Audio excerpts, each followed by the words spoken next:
Podcasts have become quite a rage among the new generation of internet users for varied reasons.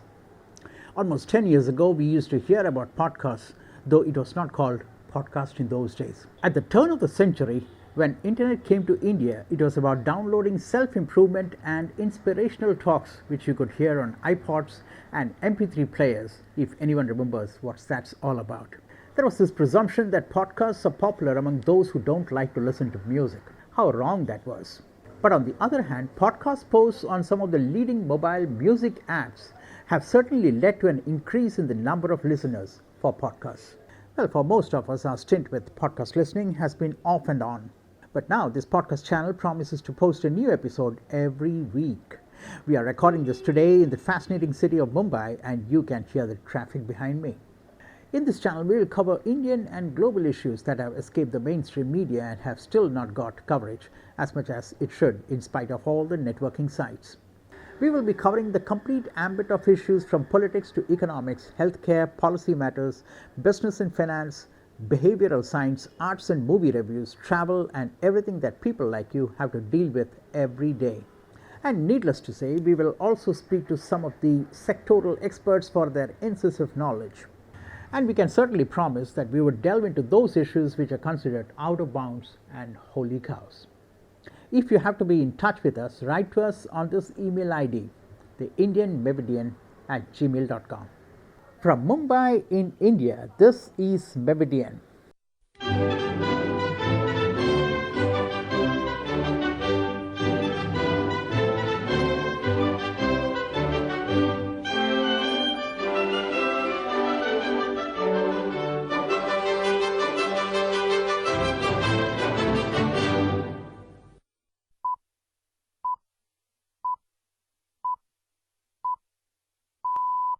Welcome to the premiere edition of MENISCUS, in which we'll talk all about social and lifestyle issues in the modern world.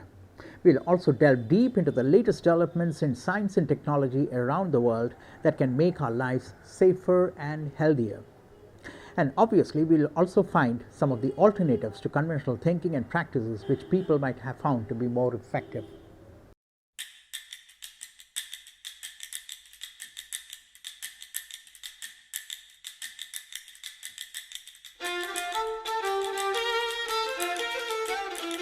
Today, diabetes, obesity, polycystic ovarian syndrome, and several other lifestyle diseases have become common among most urban populations.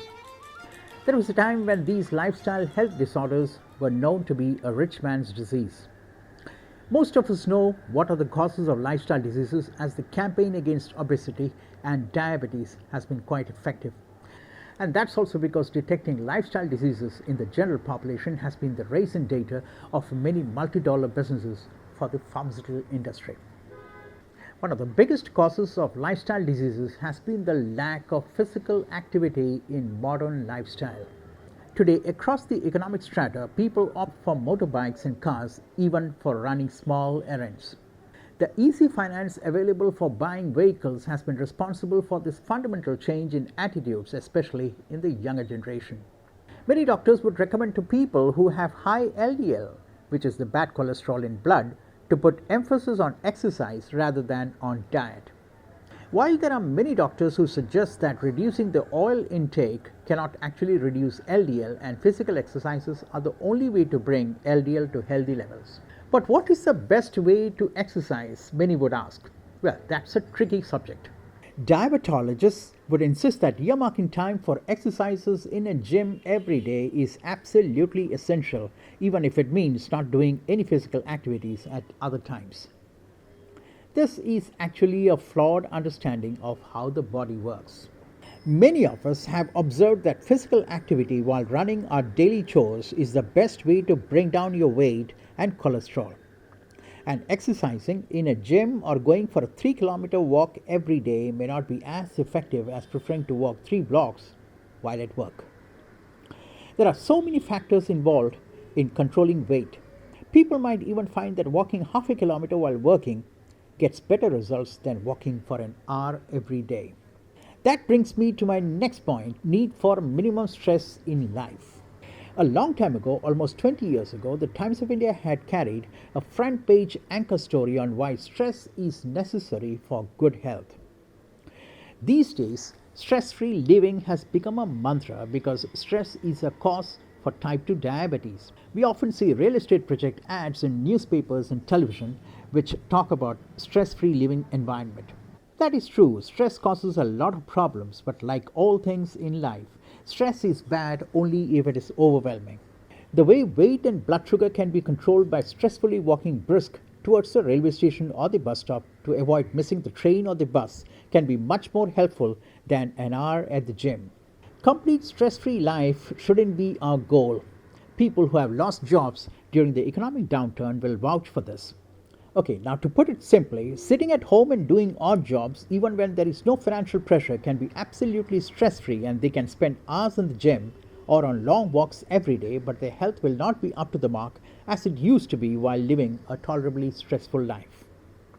So, what's the moral of the story? To cut the long story short, exercising at the gym or going for morning walks might be a good pastime during vacation, but it may not give the benefit of simple physical activity while working with stress to meet deadlines and project quality. Even if the physical activity may not be as strenuous as a workout in the gym, the overall effect on blood sugar control and obesity might be better if people choose to walk and assiduously refuse to use cars and motorbikes for travel. Also, very importantly, always choose to travel by public transport, as that would involve a bit of walking to the railway station or the bus stop and travel standing when a seat is not available. These small measures in daily physical activity will be more effective in controlling weight and its attendant health issues like diabetes and PCOD. Hope this podcast on modern lifestyle would have helped you understand the dynamics of healthy living and the best ways to curb weight gain. Thank you so much for listening, and we'll touch base in our next episode in the Indian Vividian. Bye for now.